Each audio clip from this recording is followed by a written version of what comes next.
الرحمن الرحيم. الرحمن الرحيم. أعوذ بالله من الشيطان اللعين الرجيم. حسبنا الله ونعم الوكيل، نعم المولى ونعم النصير. رب اشرح لي صدري ويسر لي أمري واحلل عقدة من لساني يفقهوا قولي. الحمد لله رب العالمين، الصلاة والسلام التحية والإكرام على بشير النذير والسراج المنير مولانا مولا الثقلين جد الحسن والحسين أبي القاسم المصطفى محمد وعلى آله الطيبين الطاهرين المعصومين المظلومين الغر الميامين من يومنا هذا إلى قيام يوم الدين. أما بعد، فقد قال الله تعالى في القرآن الكريم وقوله الحق. بسم الله الرحمن الرحيم. تبارك الذي بيده الملك وهو على كل شيء قدير، الذي خلق الموت والحياة ليبلوكم أيكم أحسن عملا. صلوات پڑھے محمد. ایک مرتبہ سورہ حمد اور 3 مرتبہ سورہ اخلاص کی تلاوت فرما کر مرحومہ امام باندی بنت مرحوم عباس مرزا کے روح کو ایصال ثواب کر دے. بسم اللہ الرحمن الرحیم.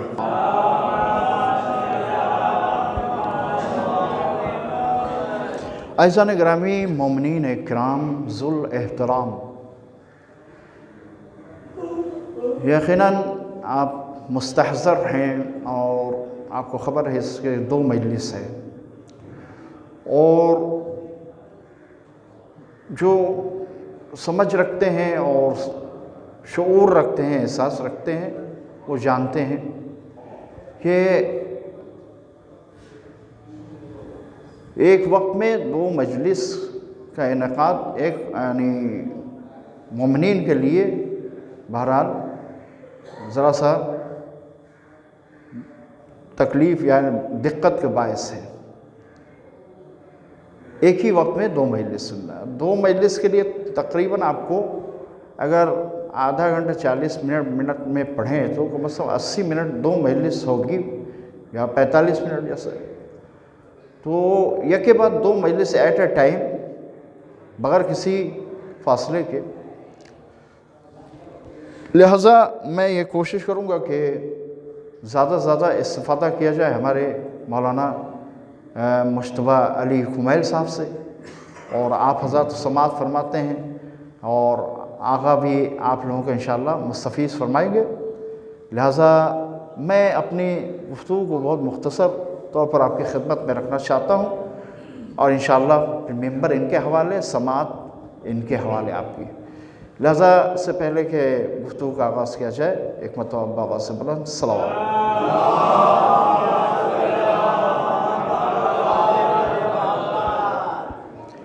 دیکھیے عزیزان گرامی، میں نے موت کے حوالے سے بہت سی باتیں آپ کی خدمت میں بیان کی ہیں، اور کوئی بھی مطلب ہو شریعت میں، کوئی بھی موضوع ہو، ایک ذاکر آتا ہے تو اپنا ایک موضوع لے کر آتا ہے، ایک خطیب آتا ہے تو اپنا ایک موضوع سوچ کر آتا ہے، مائنڈ سیٹ کر کے آتا ہے کہ یہ مجھے بیان کرنا ہے. اور مگر یہ کہ ہر موضوع پر کوئی ایک موضوع، خطابت کا میدان تو بہت وسیع ہے اور علم کا میدان بھی لامحدود ہے. یعنی یہ نہ سوچیں آپ کہ علم کی کوئی حد ہے، اور کسی ایک موضوع پر اگر تقریر ہوتی ہے تو یہ نہیں کہ اس موضوع کو جو خطیب نے پیش کیا ہے اس کے آگے اور کوئی حد نہیں ہے. یقیناً علم کی کوئی حد نہیں ہے، کسی بھی موضوع پر آپ جو ہیں وہ گفتگو کریں، اس لیے کہ ہمارے یہاں علم کی کمی نہیں ہے، ایک علم کا سمندر بہہ رہا ہے۔ اب یہ انسان کے ضرب پر ہے کہ وہ سمندر میں کتنا غوطہ لگائے اور علم کے موتی کتنا باہر نکال سکے۔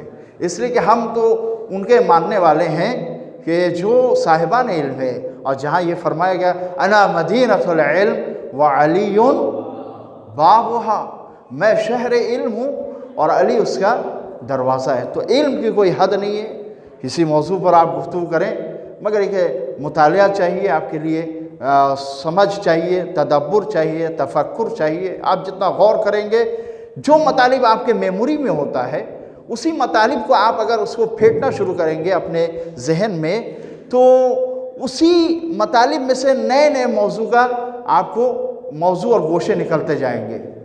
میں خطیب ہوں یا میں ذکر کر رہا ہوں، میں مجلس پڑھتا ہوں، میرے لیے نہیں ہے۔ آپ کوئی بھی مطلب اگر سنتے ہیں تو اس موضوع کو جو آپ کے میموری میں ہے اس پر آپ غور کیجئے۔ اور میں یوں ہی نہیں کہہ رہا ہوں کہ غور کیوں کریں، اس لیے کہ مولا کائنات امیر المومنین علی ابن ابی طالب نے فرمایا کہ جب انسان کسی موضوع پر جو معلومات کا خزانہ اس کے ذہن میں ہے، جو معلومات کا، آپ ماشاءاللہ سے صاحبان علم ہے، تو جو معلومات آپ کو ہے اسی معلومات میں آپ فکری طور پر غوطہ ور ہوئیے، اس میں آپ فکر کیجئے، معلومات کے سمندر میں آپ اپنے آپ کو ڈال دیجئے، سمندر میں آپ کود جائیے اور پھر اس کو کھنگالنا شروع کیجئے، تیرنا شروع کیجئے، وہاں جانا شروع کیجئے، اس کی گہرائی میں غوطہ ور ہوئیے فکری اعتبار سے۔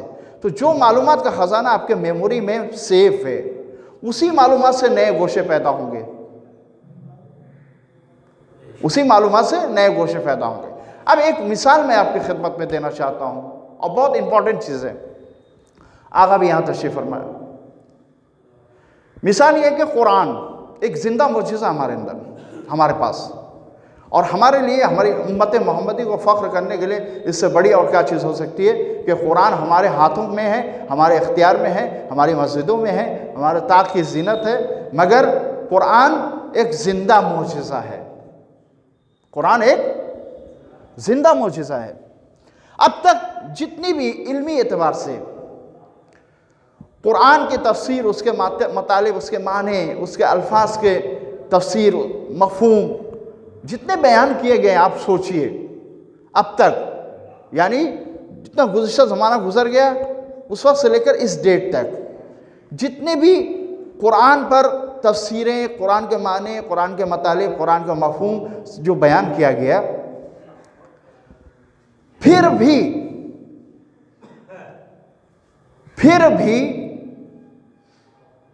جن مطالب پر، جن موضوعات پر، جن الفاظ پر غور و فکر کر کے علماء نے اپنی کاوشوں سے، اپنے جد و جہد سے، اپنی سعی سے، اپنی محنتوں سے، اپنے علم سے، اپنی صلاحیت سے جو بھی کاوشیں کی گئی، اس کے معنی اور مفاہیم کو اجاگر کرنے کی کوشش کی گئی، جتنی بھی کوشش کی گئی، وہ تمام کوششیں اپنی جگہ پر ہیں، اس کی سراہنا کی جائے گی، ٹھیک ہے نا۔ میں ایک موڑ پر آپ کو لانا چاہتا ہوں، مگر قرآن جو ہے وہ معجزہ تھا، معجزہ ہے، اور کیا ہے، قیامت تک معجزہ رہے گا۔ تو جن الفاظ، جن معنی، جن چیزوں پر علماء نے روشنی ڈالی ہے، کیا وہ ختم ہو گیا ہے؟ اور جن پر روشنی نہیں ڈالی گئی ہے وہ آنے والے آئندہ زمانے میں اس کا استفادہ ہوگا؟ نہیں، قرآن ایک معجزاتی کتاب ہے۔ میں اپنے الفاظ سے ممکن اس مفہوم تک میں آپ کو پہنچا نہ پاؤں، مگر کوشش میں کر رہا ہوں کہ قرآن ایک معجزاتی کتاب ہے۔ اس کو جس دن جتنا پڑھا جائے گا، جتنا اس کے معنی نکالے جائیں گے، اس میں اس کے الفاظ پر غور کیا جائے گا، اس کے آیتوں پر غور کیا جائے گا، اس کے الفاظ کے تقدم اور تاخر پر غور کیا جائے گا، اس کے معنی اور مطالب پر غور کیا جائے گا، جتنا غور کیا جائے گا اتنا ہی نئے نئے معنی اور مفہوم ظاہر ہوتے رہیں گے، اور صرف ایک زمانے کے حد تک نہیں بلکہ قیامت تک آنے والی نسلوں کے لیے قرآن معجزہ ہے۔ صلوات پڑھیں محمد وآل۔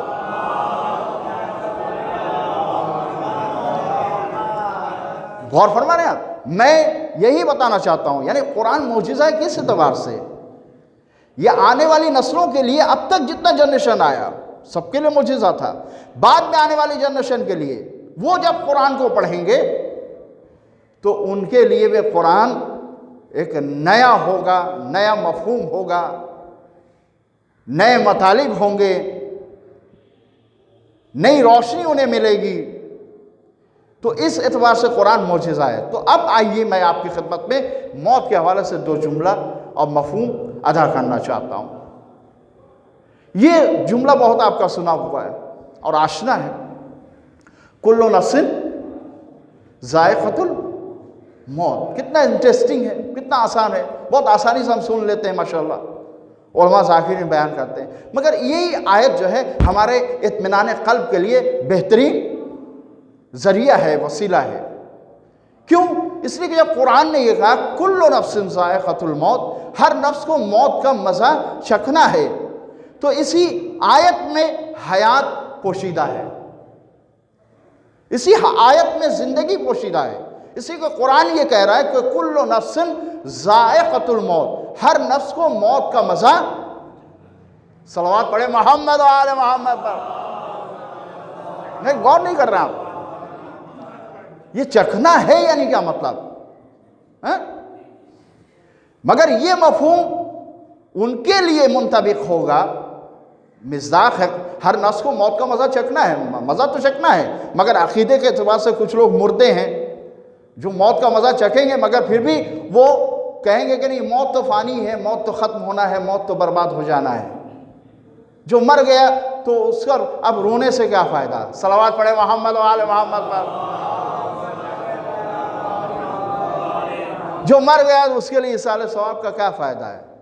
جو مر گیا اس کے لیے خیرات کر کے کیا فائدہ ہے؟ یعنی جہاں عقیدہ یہ ہے کہ مرنے کے بعد ایصال ثواب نہیں ہوتا، مرنے کے بعد مردے تک خیرات نہیں پہنچتی، مرنے کے بعد نیکیاں اس کا ثواب مردے تک نہیں پہنچتی، ان کا عقیدہ الگ ہے۔ مگر ہمارے لیے قرآن کے ہم فالوور ہیں اور حقیقی وارثان قرآن کے ہم فالوور ہیں، جو وارثان قرآن ہے۔ اسی لیے مولا کائنات نے فرمایا القرآن کتاب الصامت وانا کتاب الناطق، قرآن کتاب صامت ہے اور میں قرآن ناطق ہوں۔ یہ قرآن خاموش کتاب ہے اور میں قرآن ناطق ہوں۔ تو آئیے کل نفس ذائقۃ الموت، یہ لفظ ذائقہ جو ہے اس پر آپ غور کر لیجئے۔ ذائقہ کے کیا معنی ہے؟ بس 2 جملے ہیں۔ ذائقہ مانے چکھنا، چکھنے کا تعلق کس سے ہے؟ چکھنے کا تعلق کس سے ہے؟ اگر آپ کی زبان میں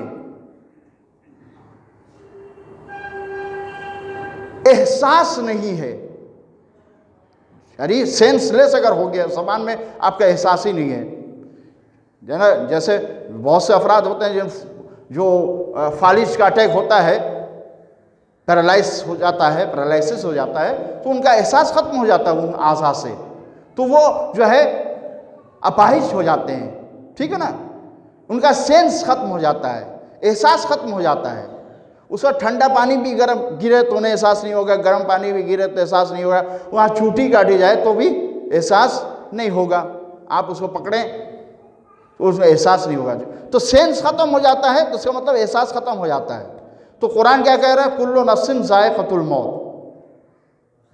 اب اگر آپ اس کو نہیں مانتے ہیں تو میرا اس میں وہ نہیں ہے، اب آپ کے عقیدے کی کمزوری ہے۔ قرآن کہہ رہا ہے کل نفس،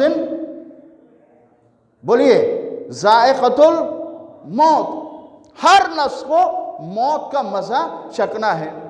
تو جب انسان کے اندر احساس ہی نہیں ہوگا، جب انسان کا احساس زندہ نہیں ہوگا تو موت کا ذائقہ کیسے محسوس کرے گا؟ صلوات پڑھے محمد و آل محمد پر۔ جب انسان کے اندر احساس ہی نہیں ہوگا تو موت کے ذائقے کو کیسے محسوس کرے گا؟ اس کا مطلب یہ ہے کہ مرنے کے بعد انسان کا احساس یا مرتے وقت جب چاکنی کا عالم ہوتا ہے، جب روح جسم سے پرواز کرنے والی ہوتی ہے، اس وقت سے لے کر اس کے بعد تک کا مرحلہ جو ہوتا ہے وہ یہ نہیں ہے کہ مردہ سن نہیں رہا ہے یا مردہ سمجھ نہیں رہا ہے، بلکہ قرآن نے کہا کل نفس ذائقۃ الموت، یعنی ہر نفس کو موت کا مزہ چکھنا ہے۔ روح نکل رہی ہے مگر اس کو موت کا مزہ مل رہا ہے۔ اگر احساس زندہ نہیں ہے تو ذائقے کا کوئی مطلب ہی نہیں ہے۔ اور جب قرآن یہ کہہ رہا ہے کل نفس ذائقۃ الموت، تو اس کا مطلب یہ ہے روح جسم سے جدا ہو جائے مگر انسان کے اندر حیات باقی رہتی ہے، احساس زندہ ہوتا ہے۔ صلوات پڑھے محمد۔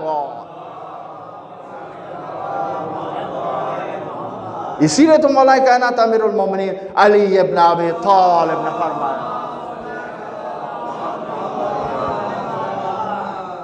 اسی لیے مولا نے فرمایا کہ نہج البلاغہ میں آپ دیکھیں تمام منظر کشی کی گئی ہے۔ اس میں مولا نے فرمایا ہے کہ جب کوئی مرتا ہے، تمہارا رشتہ دار کوئی مرتا ہے، جب اعزاء و اقارب روتے ہیں تو اس وقت کا ذکر مولا نے کیا ہے کہ وہ تمہارے گریوں کو سنتا ہے، تمہارے رونے کو سنتا ہے، تمہارے فریاد کو سنتا ہے۔ جب تم انہیں غسل کے لیے تخت پہ لٹاتے ہو تو وہ فریاد کرتا ہے کہ کہاں مجھے کیوں نہلا رہے ہو، کہاں مجھے کیوں میرے ساتھ ایسا سلوک کر رہے ہو۔ جب کفن پہنایا جاتا ہے تو وہ کہتا ہے مجھے یہ کفن کیوں پہنا رہے ہو، مجھے یہ غسل کیوں دے رہے ہو۔ پھر اس کے بعد جب تابوت میں رکھا جاتا ہے، لوگ اسے کاندھے پہ سوار کر کے قبرستان کی جانب لے جاتے ہیں تو وہ فریاد کرتا ہے۔ وہ الگ بات ہے، ہم نہیں سنتے ہیں، اور نہ اس کی بات کو، وہ ہماری بات کو نہیں سنتا ہے، لیکن مردہ تو فریاد کرتا ہے۔ مردہ جب فریاد کرتا ہے تو ہم ان کو سنتے نہیں ہیں، لیکن مولا کائنات نے فرمایا۔ اور اس کے بعد آپ جب کاندھا دے کے تابوت لے کر جاتے ہیں جنازے کو، اور قبر میں لے جانے کے بعد سپرد لحد کرتے ہیں، وہ فریاد کرتا ہے، گریہ کرتا ہے، ارے میں تو تمہارے درمیان میں تھا، میں تو تمہارا سرپرست ہوں، میں تمہارا رشتہ دار ہوں، مجھے یہ کہاں لے کے چلے، میں تمہارے درمیان رہتا تھا۔ یہ تمام باتیں مولا کائنات نے نہج البلاغہ میں بیان کیا ہے۔ اس کا مطلب یہ ہے، اور اس کے بعد جو مرحلہ آتا ہے وہ اور عجیب مرحلہ ہے۔ دیکھیں میں نے یہ عرض کیا آپ کی خدمت میں، اور علماء بتائیں گے آپ کو انشاءاللہ کہ شریعت کا کوئی قانون جو ہے نا وہ فارمیلٹی پر نہیں ہوتا۔ آپ یہ بات ہمیشہ ذہن میں رکھیے گا۔ شریعت نے جتنے بھی قانون بتائے ہیں، یہ اور بات ہے کہ اس کا لاجک بیک گراؤنڈ میں کیا ہے وہ ہمیں نہیں معلوم۔ بہت سے ایسے قانون ہیں کہ جس کا لاجک ہمیں معلوم ہے تو ہم اس کو ایکسیپٹ کر لیتے ہیں بہت جلدی۔ بہت سارے احکام شریعت کے ایسے ہیں کہ جس کا لاجک ہمیں معلوم نہیں ہے کہ اس کے پیچھے فلسفہ کیا ہے۔ تو اس کا مطلب فلسفہ اگر نہیں معلوم ہے تو اس کا مطلب یہ نہیں کہ شریعت نے یوں ہی ایسے قانون بنا دیا، نہیں۔ شریعت کے ہر قانون میں ایک فطری پہلو پوشیدہ ہے جس کا علم ہمیں نہیں ہے۔ شریعت کے ہر قانون میں ایک فطری پہلو پوشیدہ ہے جس کا علم ہمیں نہیں ہے۔ تو اگر ہمیں علم ہو جاتا ہے تو اور ہمارا ایمان تازہ ہو جاتا ہے۔ اب علم نہیں ہے، مثال کے طور پر یہ ہمارے اندر وہ شائع ہے کہ مردہ جو ہے وہ جب جوڑ والے دن میں جو ہے مردہ جو ہے کسی کو جوڑا والے دن میں مردہ کا کام نہیں ہوتا، یہ رائج ہے۔ اچھا دفن کرنے جاؤ تو ایک راستے سے، جس راستے سے ہم دفن کرنے جا رہے ہیں تو اسی راستے سے واپس بھی نہیں آیا جاتا، کہیں سے گھوم کے جو ہے وہ جاؤ۔ یہ سب ہے چیزیں جو رائج ہیں۔ اور دوسری بات یہ ہے کہ مردے کا ڈر بہت ہے ہمارے دل میں۔ یہ مردے کا ڈر ہمارے کیوں دل میں ہے؟ مردے کا ڈر ہمارے دل میں کیوں ہے؟ مردے کا، خدا کی قسم بس ایک جملے میں میں اس سوال کا جواب دینا چاہتا ہوں۔ مردے کا ڈر اس لیے ہے کہ ہمارے دل میں وہ یقین نہیں پیدا ہوا کہ مردہ بھی ڈرا سکتا ہے۔ صلوات پڑھے محمد و آل محمد پر۔ اس سے بہتر انداز میں صلوات۔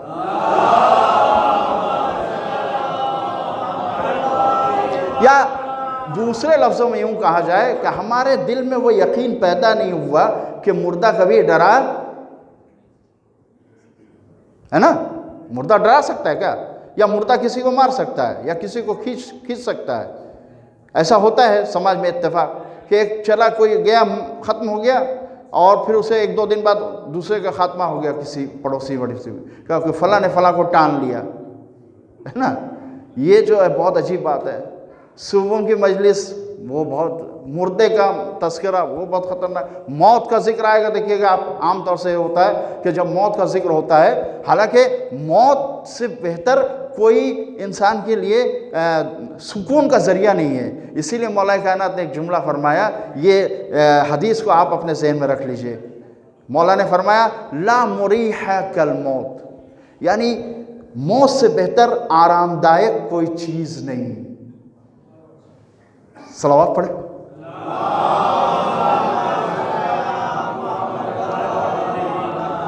یعنی راحت اور سکون اور اطمینان اگر چاہیے تو موت ہے. یعنی موت میں راحت ہے، موت میں سکون ہے، موت میں آرام ہے. سب سے آرام دائق شے کا نام ہے موت. یہ مولا کائنات امیر، میں نہیں، مولا کائنات امیر المومنین علی ابن ابی طالب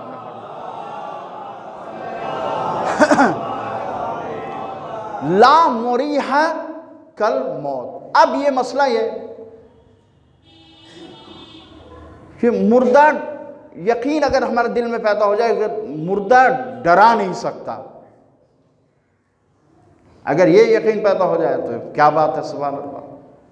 مگر جب کوئی کہیں گھر میں کہیں میت ہوتی ہے نا، تو وہاں کے لوگ بھی ڈرے ہوئے ہوتے ہیں، وہاں گلی والے بھی ڈرے ہوتے ہیں، وہاں کے افراد بھی ڈرے ہوتے ہیں کہ کہیں کچھ ہوا میں نہ آ جائے، کچھ ایسا ایکسیڈنٹ نہ ہو جائے، کوئی انسیڈنٹ نہ ہو جائے. تو خدا کی قسم مردہ کبھی ڈراتا نہیں ہے. مسئلہ یہ ہے یقین کا ہے، مسئلہ یقین کا ہے. جب آپ سے یہ کہا جائے کہ جناب آپ ایسا کر سکتے ہیں کہ 12 بجے رات کو یا 2 بجے رات، آپ سے جب کہا جائے کہ آپ قبرستان جائیے، اہل قبور کی زیارت کر کے آئیے، وہاں ٹہل کے ذرا آئیے، وہاں سلام قبر والوں کو کر کے آئیے، تو زیادہ تر افراد جو ہیں ابھی ماشاءاللہ سے تقریر وغیرہ سن کے ماشاءاللہ سے لوگوں میں حوصلہ بڑھ گیا. آپ بولیں ہاں ارے میں 2 بجے رات کو اکیلے جا سکتا ہوں. ماشاءاللہ اگر آپ 2 بجے رات کو اکیلے قبرستان جا سکتے ہیں، اس کا مطلب یہ کہ آپ کے دل میں یہ پختہ عقیدہ آ گیا اور ایمان آ گیا کہ مردہ ڈرا نہیں سکتا. صلوات پڑھے محمد و آل محمد.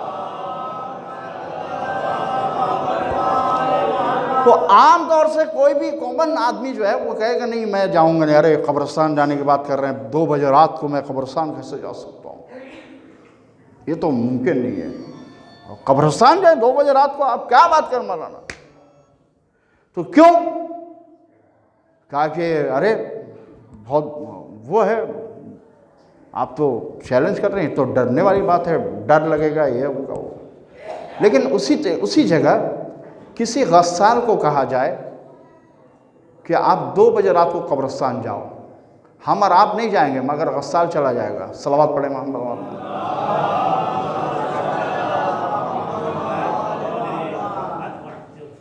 غور فرمایا آپ نے؟ ایک غسال جو غسل دیتا ہے مردے کو، مردے کا کام کرتا ہے. اچھا یہ ایک چیز ہے جو سماج میں رائج ہے، سماج میں رائج ہے. جو غسال ہوتا ہے نا، ہمارے سماج میں کچھ چیزیں ایسی ہیں جو جس کو حالانکہ وہ شریعت کا کام ہے، بہت بڑی خدمت ہے، لیکن ہم جو ہیں ان لوگوں کو اہمیت نہیں دیتے. حالانکہ ان کا کوئی وہ نہیں ہوتا، پروفیشنل ان کا نہیں ہے. آپ اگر غسل کے عوض میں کسی کو آپ کچھ اعانت کر دیتے ہیں تو اس کا مطلب اس کا اعانت آپ ادا نہیں کر پا رہے ہیں، اس کی آپ مدد نہیں کر پا رہے، اس کا عوض آپ نہیں دے رہے. یہ بہت بڑی چیز ہے. ہمارے اس ذہن میں یہ آ گیا ہے کہ جو مردے کا کام کرتے ہیں، جو غسل دیتے ہیں، جو کفن یہ کرتے ہیں، جو قبرستان جاتے ہیں، جو قبر کھودتے ہیں، یہ ان کو قبرستانی تک محدود ہے، ان کو خوشی کے کام میں شریک نہ کرو. صلوات پڑھے محمد و آل محمد.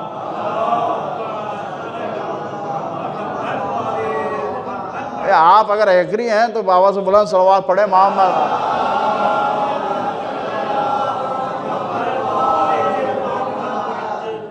حالانکہ یہی بنیادی کام کرتے ہیں، یہ جو ہے بنیادی کام کرتے ہیں. اس کا مطلب ہمارے سمجھ کا پھیر ہے، ہماری بصیرت کا پھیر ہے، ہمارے عقیدے کا پھیر ہے. ہمارا ایمان وہ تازہ نہیں ہوا، ہمارے دل میں وہ یقین پیدا ہی نہیں ہوا۔ ہم سوچتے ہیں کہ ان کو اگر بلائیں گے تو برکت کے بجائے نحوست ہو جائے گی، کچھ اپشگون ہو جائے گا، خراب ہو جائے گا معاملہ، یہ تو غسل کفن والے ہیں، یہ تو قبرستان والے ہیں۔ حالانکہ اس کے برعکس ہے۔ آپ اپنے شادیوں میں بہت کم ہوتا ہے، یتیم بچوں کو نہیں بلاتے ہیں شاید۔ یتیم خانے میں آپ دعوت دیتے ہیں، مستحق زیادہ ہیں۔ آپ ترجیح یہ دیتے ہیں، ہم اور آپ ترجیح یہ دیتے ہیں کہ ہمارے پروگرام میں خوشی کے اچھے لوگ آئیں، پڑھے لکھے لوگ آئیں، پیسے والے لوگ آئیں، ہے نا؟ یتیموں کو کون پوچھتا ہے؟ تو میں یہ میسج دینا چاہتا ہوں، تنقید نہیں ہے، میں یہ میسج دینا چاہتا ہوں کہ اپنے خوشی کے کام میں اگر ایمان آپ کا مستحکم ہے، اگر ایمان آپ کا مستحکم ہے، آپ حقیقت میں علی کے چاہنے والے ہیں، تو اپنے خوشی کے کام میں یہ جو غسل دینے والے، مردے کا کام کرنے والے، انہیں ترجیح دیجئے، پہلے انہیں انوائٹ کیجئے۔ خوشی کے کام میں ترجیح انہیں دیجئے جو یتیم خانے، بچے یتیم خانے میں رہتے ہیں، ان کو اپنے خوشی کے کام میں بلائیے۔ مجھے بہت خوشی ہوتی ہے جہاں شادی کے پروگرام میں یتیم خانے کے بچوں کو انوائٹ کیا جاتا ہے۔ مجھے بہت خوشی ہوتی ہے جہاں شادی کے کام میں غسل دینے والا جو خدمت کرتا ہے اسے بھی انوائٹ کیا جاتا ہے۔ اور بہت سے جگہ پر ایسے افراد ہیں جو نیرو مائنڈ کے ہیں، جن کا دماغ بہت کمزور ہے، ایمان میں وہ پختگی نہیں ہے، وہ ان چیزوں کو چھانٹتے ہیں کہ نہیں ان کو کام میں نہیں بلاؤ، یہ برکت اور خوشی کے بجائے نحوست کا سبب بن جائیں گے۔ تو سوال یہ پیدا ہوتا ہے، مردہ ڈراتا نہیں ہے۔ ہم اور آپ شاید 2 بجے 12 بجے قبرستان جانے سے ہچکچائیں، کیوں؟ نہیں، ارے قبرستان ہم نہیں جائیں گے۔ لیکن غسال کو کہا کہ سر آپ چلے جائیے، تو آپ جا سکتے ہیں؟ تو کہا بے شک ہم جا سکتے ہیں۔ وہ سر آپ کو ڈر نہیں لگتا؟ کہا نہیں، ڈرنے کی کیا بات ہے؟ کہا کیوں؟ کہا کہ مجھے وہ ایکسپیرینس ہو گیا، مجھے وہ تجربہ ہوا، میں نے غسل دیا، میں غسل دیتا ہوں، میرا کام ہی غسل دینا ہے۔ غسل دیتے دیتے اس یقین ہمارے دل کی گہرائی میں اس قدر اتر گیا کہ مجھے اس بات کا یقین ہو گیا کہ مردہ ڈرا نہیں سکتا۔ صلوات پڑھیں محمد و آل محمد۔ ڈر میں کوئی فرق نہیں ہے، ڈر صرف یقین اور عدم یقین کا نام ہے۔ صلوات پڑھیں محمد و آل محمد۔ یقین اور عدم، اور یاد رکھیں اشرف المخلوقات انسان کو اللہ نے بنایا، کائنات کی کوئی شے نہیں ہے جو انسان کو اللہ نے جو بنایا ہے، ہر شے انسان سے خائف ہے، انسان کو کوئی چیز جو ہے ڈرا نہیں سکتی۔ آپ ڈرا سکتے ہیں، جنوں کو ڈرا سکتے ہیں، آپ کے اندر پاور ہے، بدروحوں کو آپ ڈرا سکتے ہیں، آپ کے اندر وہ پاور ہے، مگر بدروحوں سے ہم ڈر جاتے ہیں، جنوں سے ہم ڈر جاتے ہیں، ہم کہتے ہیں ہوا میں آ گئے۔ اور ایک چیز اور آخر میں بتا دوں آپ کو کہ دیکھیں ڈر نام کی کوئی شے نہیں ہے، جو علی والا ہے وہ کبھی خائف نہیں ہوتا، اور نہ ہوا میں آتا ہے نہ بدروحیں اسے ڈرا سکتی ہیں۔ صلوات پڑھیں۔ اور ایک تھیوری میں آپ کی خدمت میں بتا دوں، آپ کبھی نہ ہوا میں آئیں گے نہ بدروحیں آپ کو ڈرائیں گی۔ اب وہ کیا ہے؟ ایک تھیوری ہے، جب آپ پاکیزگی کی حالت میں ہوتے ہیں تو فرشتے جو اللہ کے معمور کیے ہوئے فرشتے جو مقرر کیے گئے ہیں وہ آپ کی ہر حال میں حفاظت کرتے رہتے ہیں۔ لیکن جب جنابت کی حالت میں ہوتے ہیں یا نجاست کی حالت میں ہوتے ہیں، غیر طاہر ہوتے ہیں، تو جب تک آپ طہارت کا غسل نہیں کر لیتے یہ فرشتے جو ہیں وہ آپ سے دور رہتے ہیں۔ لیکن جیسے ہی آپ طہارت کر لیتے ہیں اپنی، تو یہ فرشتے پھر معمور ہو جاتے ہیں۔ تو ڈر، آپ کبھی ڈر یا ہوا یا جن یا کوئی بھوت پریت، کوئی اس طرح کی باتیں یقیناً آپ پر اثر انداز نہیں ہو سکتی، مگر شرط یہ ہے کہ آپ پاک کو پاکیزہ، باوضو اور باغسل رہیں۔ صلوات۔ آپ کا جسم پاک رہے گا، آپ کا لباس جب تک پاک رہے گا، بدروحیں آپ کو حیران اور پریشان یہ ایک دم بالکل اصول ہے، اس کو نوٹ کر کے رکھیے، پاک و پاکیزہ ہمیشہ رکھیے۔ آپ اگر غیر طاہر رہیں گے تو یہ چیزیں اثر انداز ہوں گی۔ تو کہنے کا مقصد یہ ہے کہ یقین، وَاعْبُدْ رَبَّكَ حَتَّى يَأْتِيَكَ الْيَقِينُ، اللہ کی عبادت کرتے رہو یہاں تک کہ تمہیں یقین آ جائے۔ یقین یعنی کیا یہاں؟ یقین بے معنی موت۔ صلوات پڑھے محمد۔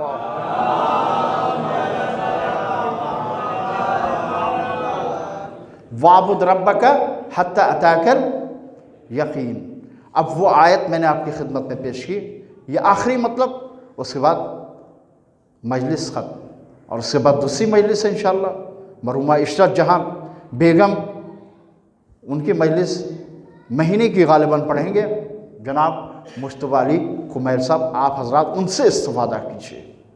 مگر آخری بات میں کہہ دوں، تبارک الذی بیدہ الملک وہو علی کل شیء قدیر الذی خلق الموت والحیات۔ اللہ موت، زندگی کچھ نہیں ہے، زندگی کچھ نہیں ہے۔ زندگی کیا ہے؟ زندگی سیکنڈ اور منٹ کا نام ہے۔ ایک لمحے سے دوسرے لمحے کا آپ کو علم نہیں ہے، ایک لمحے سے دوسرے لمحے، یہ جو وقت جو گزر رہا ہے نا، آپ سانسیں لے رہے ہیں، آپ یہاں بیٹھے ہیں، ہم یہاں تقریر کر رہے ہیں، سب بیٹھے ہیں سن رہے ہیں، یہ جو مومنٹ ہے، ایٹ اے مومنٹ، اس مومنٹ پہ پریزنٹ، یہاں سے یہ لمحہ، دو لمحہ، 2 سیکنڈ بعد، 5 سیکنڈ بعد، آدھا گھنٹے بعد، 1 گھنٹے بعد، 12 بجے، یہاں اس طرح کلیکٹ کرتے رہیے مرحلہ در مرحلہ 12 بجے رات تک۔ کیا ہوگا آپ کو کچھ معلوم ہے؟ کیا پلاننگ آپ نے کی ہے؟ جو پلاننگ کی ہے وہ پہنچ پائیں گے کہ نہیں؟ جو مقصد آپ نے ٹارگٹ کیا ہے وہ مقصد آپ حاصل کر پائیں گے کہ نہیں؟ تو سانسیں جو لے رہے ہیں نا، یہ ایک ایک سانس جو ہے وہ موت کی طرف ہم جا رہے ہیں، اور ہم نے جو پلاننگ کی ہے وہ اس کی کوئی حیثیت نہیں ہے، وہ تو غائب ہے، ابھی وہ عملی ہوا نہیں ہے۔